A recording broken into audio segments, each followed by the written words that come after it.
this incredible teaching and be able to share this time together. Father, we're grateful for our Pioneer family and that they provide such an environment for this type of learning to occur, and that we're all eager to jump in and to learn new things, maybe see things from a different perspective. And Father, at the same time, just the honor that's always given here to those who come in to teach, and I'm so grateful for that. I'm thankful for Steve and Father, his commitment to you, and Father, even his commitment to this house and to this family.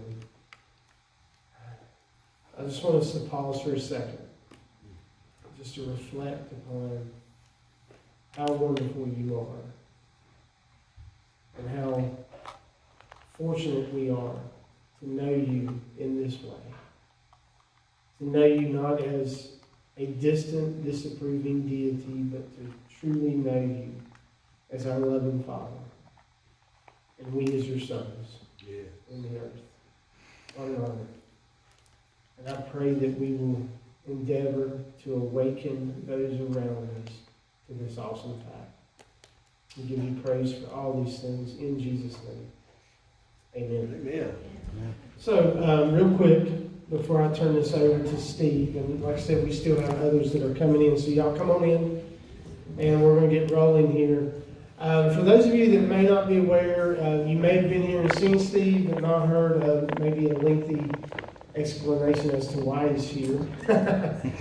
First of all, Steve's here because of relationship that we've had over the last few years, and I don't even know the number yet. So, but for several years now, I've known Steve. But in particular, I'd say over the last 10 years at least, it's just been a continued growing relationship with one another. He has a deep passion for the Lord. He has a deep passion for truth, which I'm very appreciative of. And so part of what you're going to see here has just been that passion. He loves history, so this tickles his history bone a lot. And so I'm just grateful that he's willing to come and share with us. Once again, this is the first installment of this teaching for you guys. And so we're just going to jump in with both feet. And if you will, just welcome Steve to the stage. And work up.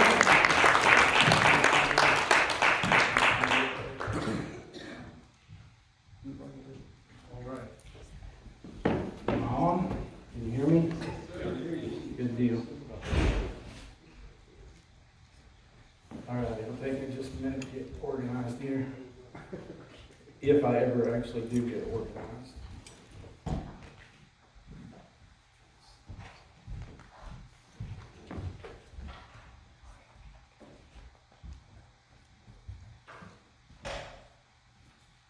So Courtney, I'm going to put you in charge of the video camera. All right. So good morning, everyone. Thank you for coming out. Good morning. Hey, Adam. Appreciate all my friends and family who came this morning. Especially you guys who've heard this 3 or 4 times and you came again. So either you're a glutton for punishment or you like it. I don't know what it is. All right. These are for later. I'm going to move them. I'm not trying to keep up with them. So, I'm going to dispense with all the normal pleasantries and just get started, because I don't want to keep you here all day, and you already know who I am anyway, so, and I know who most of you are. So what we have here is a timeline, and no, it's not to scale, because it's in hundreds here, and it's graduated in 500s here, but that's just how I needed it to be. And everything we're going to talk about today falls under the heading of Father-Son Theology, and it is not my original thing. I believe it's the Lord's original thing. So I am a student of history and a lover of history, but I am not a professor of history. So I'm not going to get into all the minute details of some of this stuff. I'm going to try to hit the highlights. We're going to give you a little handout that you can go back and look over yourself. And hopefully, We'll shed some light on some things, and some of you guys probably know more than I do about some of these topics. So maybe we can work out to where everybody could participate in this at some point. So if you have questions, please jot them down, and I'll be glad to try to answer it. And if I can't answer it, Neil will, and we'll put it on him. So let's get started. I'm never sure if I spelled this word correctly. Maybe someone, can you see that? It's a word called eisegesis. I'm not sure I spelled it correctly, but you can Google it and find it. So this is a very important word for us this morning, because what eisegesis actually means is it is a normal, I believe, it's just normal human nature, and I've yet to figure out how we get out of this part of our nature. But basically what this means is, anytime we read a text, be it scripture or anything else, we tend to read into that text what we already believe. Yeah, that's right. And it's practically impossible. I mean, it is the hardest thing to read something with an absolute clear mind and open to what it's saying. It's almost requires quite a spiritual effort. The Lord actually help us. So, eisegesis is, or Jesus, is one of the things I want you to think about this morning. We've been reading the scriptures, most of us, for as long as we've been alive, or as long as we've been in church, or somebody's been telling us what they say. And so now when we go to a text and we go to read, whatever understanding we have, we already have a preconceived idea of what the scripture says. And sometimes that's good because we have some understanding, and sometimes it's not because we don't have understanding but think we do. And so something the Lord told me years ago, and I'll throw this out here to you and you can chew on it a little bit. He actually told me, my wife and I were walking, we were really hoofing it, trying to get in shape, which obviously didn't work, but we tried it. And so we were hoofing it up the trail, and we were too tired to talk. So I'm just thinking, it's quiet, and out of the blue, he says to me, I don't want you to have any absolutes. And so I'm like, what? That makes no sense.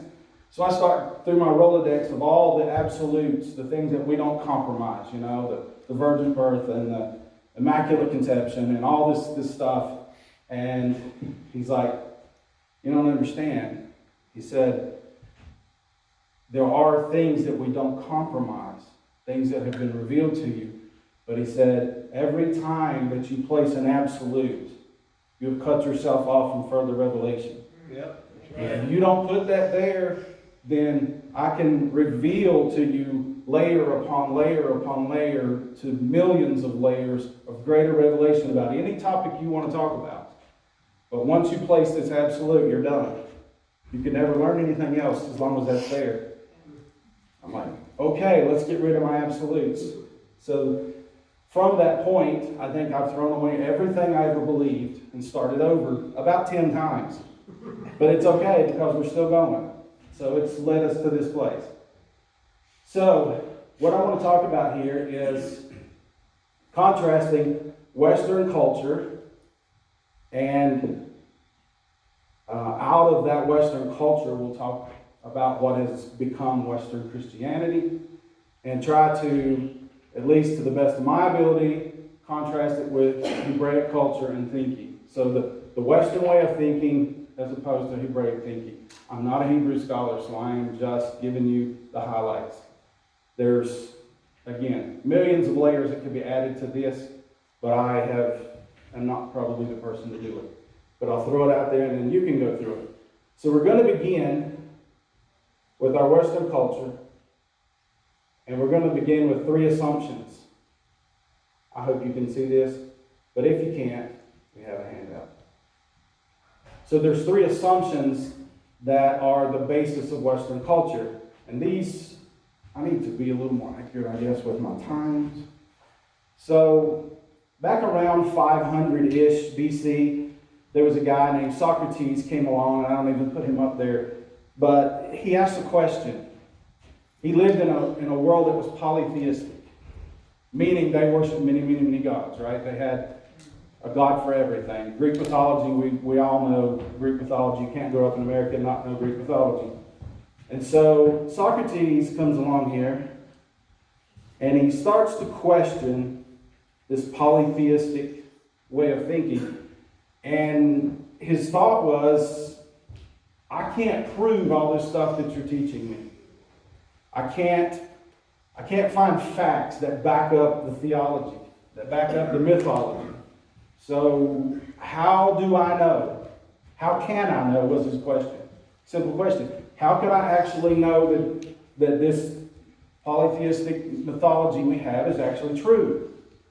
It's a very, very important question, because at that point, culture in the world started to shift when he asked that simple question, how can I know? It was such an earth-shattering question that he actually was killed. And the reasoning behind his death was the fact that the government actually believed that he was corrupting the youth of the nation by asking the question, how can I know? And so he had a student who came along around 427 here, and his name was Plato. I don't think it gets more famous than Plato when it comes to Greek philosophy. And Plato took what Socrates was asking, he took his questions, and he began to form his philosophy. And I don't want to make this about Greek philosophy, and I know that it can be extremely boring. So I'm going to try not to make it boring. But bear with me through this part, because you will see later on this is extremely important. Okay? So Plato comes along, and he starts to develop his philosophy. And what he does, he said he believes there actually is a spirit world. And he puts that here. But I mean, obviously he lives in a natural world. So he puts it here. And in his philosophy, there is a huge chasm between the two. So there is this separation between the spirit and the natural. And in his thinking, obviously, anything that realize though that he's coming out of polytheistic thinking. So he's not sure, maybe there are many gods. Maybe there's one, maybe there's a million, I don't know. But I do know that there has to be one who's the boss. So he's okay if there are more than one, but he says that there has to be a boss, and so he would be the most powerful, so he would be the man, right? And everything down here where we live in the natural world would be extremely bad, okay? So everything up here would be good, and everything down here would be bad. He starts developing this philosophy, and he actually, I'll put a P here for Plato. He developed something called ideal forms. Very important, because his idea was that anything you see in the natural world was just simply a very poor representation of something perfect that existed in the spirit world. So this building, although it's nice and it's pretty new and very functional and does a good job for what we need it to do, would actually, in his world, be a very poor representation, almost like a figment of our imagination, compared to the ideal form, which would be the perfect building like this that exists somewhere in the spirit world. That was how he thought. Now, there could be no interaction here because there's this chasm. So, God or gods had nothing really to do with us. So that already flew in the face of his Greek mythology, because Zeus and Athena and all these different guys we see on TV were coming down and interacting. So he's like, that's not so. So he's already kicked out a lot of their theology. And he says the only way that we can access anything here, because he had to have a way to explain some of these supernatural occurrences that people experience. So he says in order for that to be true, then we're actually accessing this place of ideal forms in our mind, in our thoughts. So when we really focus on these things in the spirit world, we actually can pick up on that, we can see, we can encounter something from the spirit realm But basically, we're separated from it, we can't get there, and they don't want anything to do with us. Okay? That is very simplistic, but that's all I'm going to do with Plato. So Plato really rocks the world with his ideas.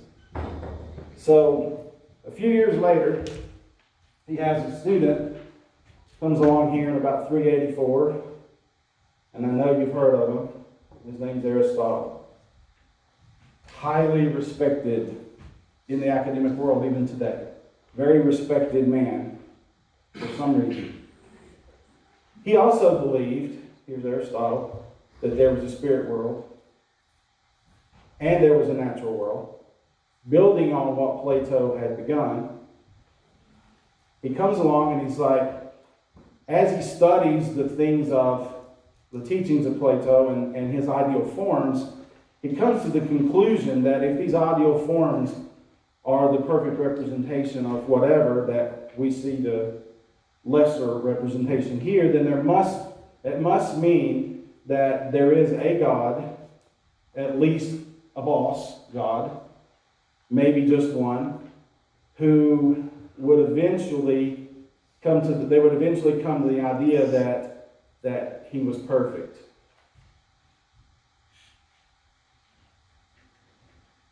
And so if he was perfect and he could have nothing to do with the natural, then anything down here in the natural realm could never be perfect. So therefore, anything up here would be considered holy, and anything down here would be considered evil.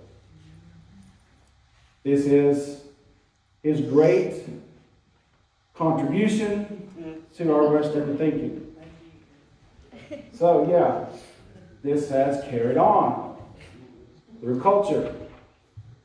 All right. There's several things I actually would like to say about him, but I am totally have my stuff everywhere here. Here we go. Aristotle.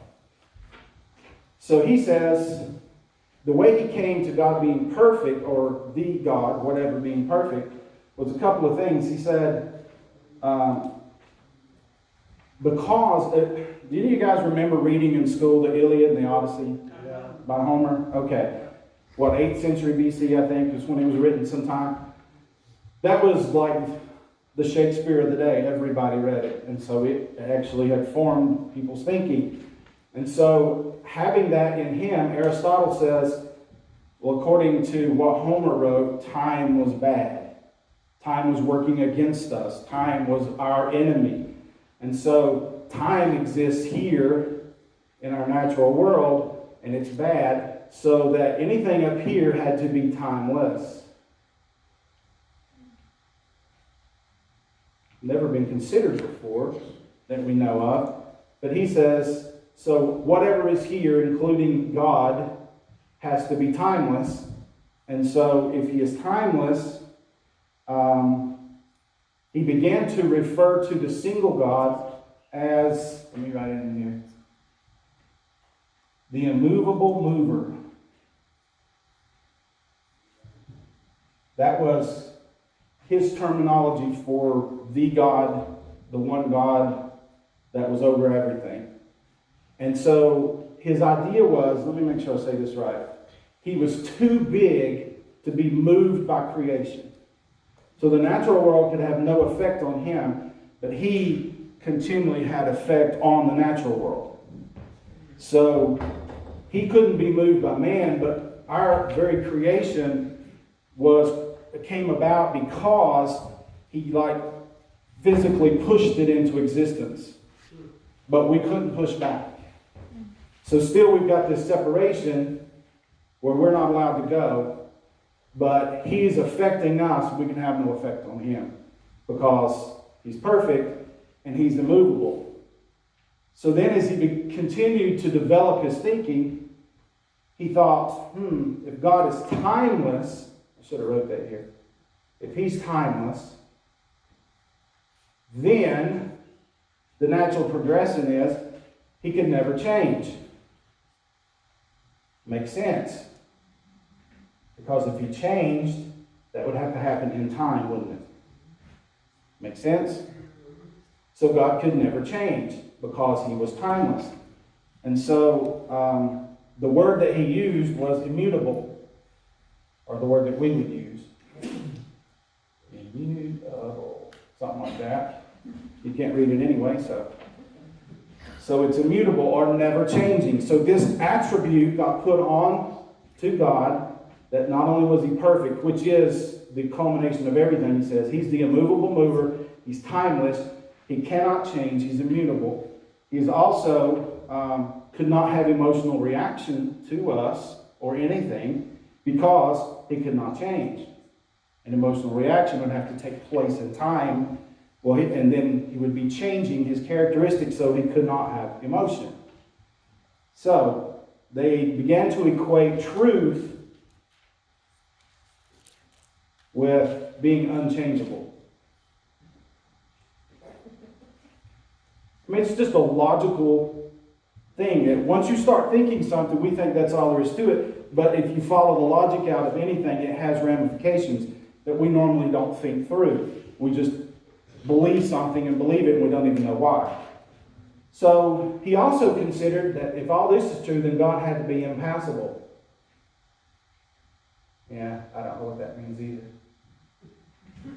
But on here it says, he's so big that he acts on everything else, but nothing can act on him.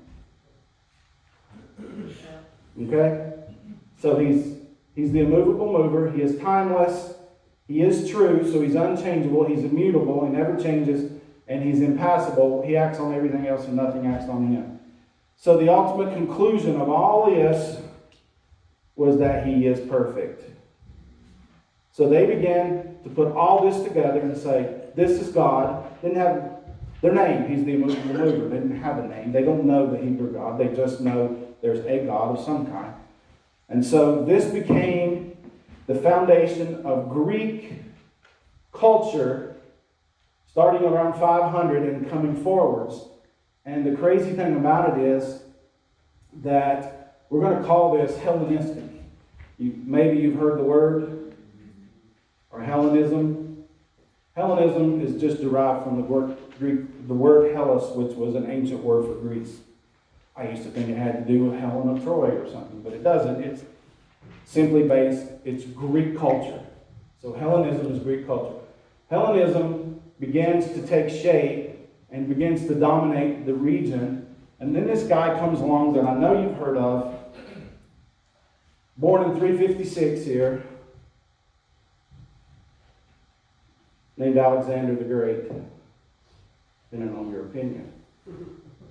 But Alexander comes along and eventually becomes the king of all of Greece, starts out in Macedonia, son of King Philip, and Philip kind of values Alexander above his other many sons from many wives, and he wants Alexander to be the one to actually take the throne when he's through.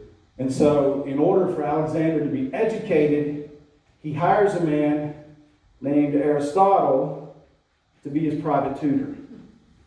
So Aristotle begins to train Alexander in this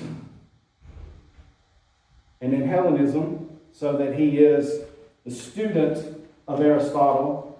And Alexander has actually been quoted as speaking of Aristotle, saying, Aristotle, my father. So he considered him to be a father to him.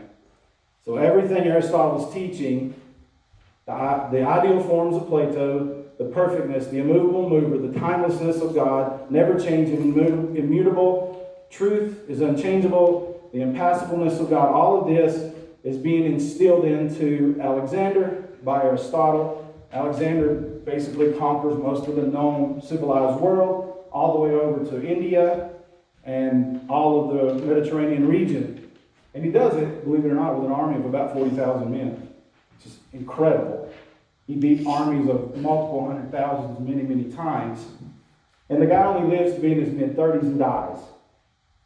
Leaves his 4 generals in charge. They divide up his kingdom, but Hellenism continues. The thing that Alexander learned, he was very smart, in his own way, he realized the most effective way to rule these literally hundreds of different cultures that he's taken over is I have to get them out of their religion, I have to get them out of their culture, I have to get them out of their language, I have to get them out of their art and all of the things that they do, and I have to make them conform to Hellenistic culture. Once we're all on the same page, they're going to be a lot easier to keep them in under control. So he starts with the approval of Aristotle, who literally taught him that genocide is okay if it's for the furtherment and betterment of mankind or your kingdom or whatever you're trying to do. So it's okay to kill off all these people because you're actually doing a good thing for God and for the earth. So Alexander takes him at his word, and he begins a series of genocidal acts that destroys whole cultures, whole people groups. Languages are lost, art is lost, history is lost. Let me find the date here. In 330, kind of a very important date, 330, a place called Persepolis. Anybody ever heard of it? It's like the historical and artistic center of the Persian Empire. It's the place they had a famous library the size of a small city that housed millions of priceless works of art and literature and history and artifacts and everything. And whether or not he meant to do it is debated, but it is in line with things he did in other places. Alexander burnt the whole thing to the ground, destroyed it all, destroying who knows what. That could have been beneficial even today. So that was Alexander's way of making sure he continued to rule, and it was very successful. His 4 generals continued to do that. They continued advancing the Hellenistic culture, and if you'll notice, there's a 0 here, and I promise you, I understand that there is not a year 0, okay? In case you were wondering, am I that dumb? No, there is no year 0. I just put that there to have a center point. And so somewhere between 4 to 6 BC, there's an immaculate conception and birth, and Jesus comes on the scene into the Middle East, into this, because Israel has been dominated by this Alexander and his subsequent generals who rule over it. And along here, we start to somewhere around 500, down to 27, we have a new player comes on the scene, and it's the Roman Republic. And so it's obvious, we talk about Hellenism, but now the Roman Republic comes on the scene and eventually completely takes over everything the Greeks had, and they also adopted their Hellenistic culture. So they have different names for their gods, but it's the same thing. They had different stuff going on, but the culture and the way they thought and the way they did things all tied back to the Greek philosophers. And Rome actually took it a lot farther because they had a lot more ability. They were a lot stronger. They were able to dominate the world, expand their kingdom 10 times beyond what Alexander's was. And so you have the Roman Republic now, down to 27 BC, when Julius Caesar is declared the Caesar of Rome. And from that point up until the 1400s, we actually have the Roman Empire.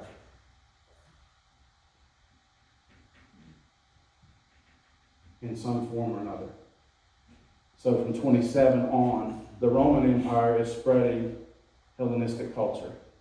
Now it's interesting to think about this because in approximately 4 BC, Jesus is actually born into a Hebrew country that does not think this way, but dominated and controlled by a government that does think this way.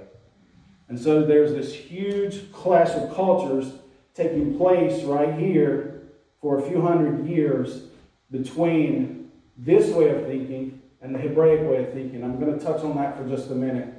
So, obviously, the Hebrews believed that there was a spirit world, right? And they also believed there was a natural world.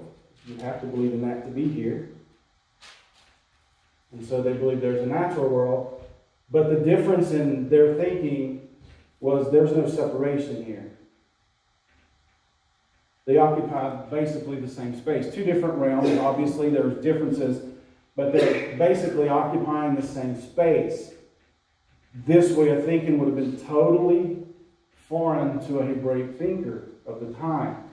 And so we have these lots of instances that we can talk about where this clash takes place because they believe in, the one true God and not the immovable mover that they believe.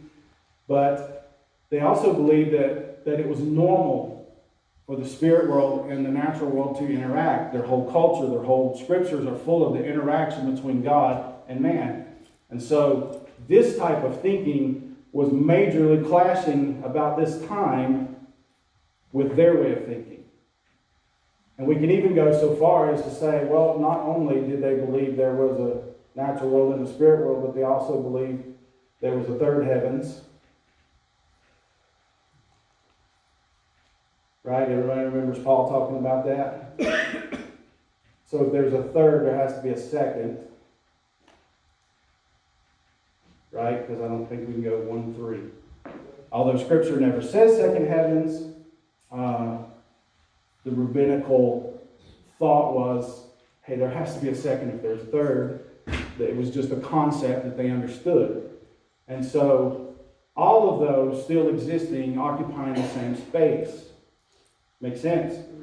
So for a Hebrew thinker of this time to even begin to accept any of this was completely foreign. And if you study the culture, the history of it out, the cultural clashes are incredible with, only look in the scripture. What does Peter do? He goes and eats with people and they blow up. What are you doing? You sat down and ate with these people. That was the issue.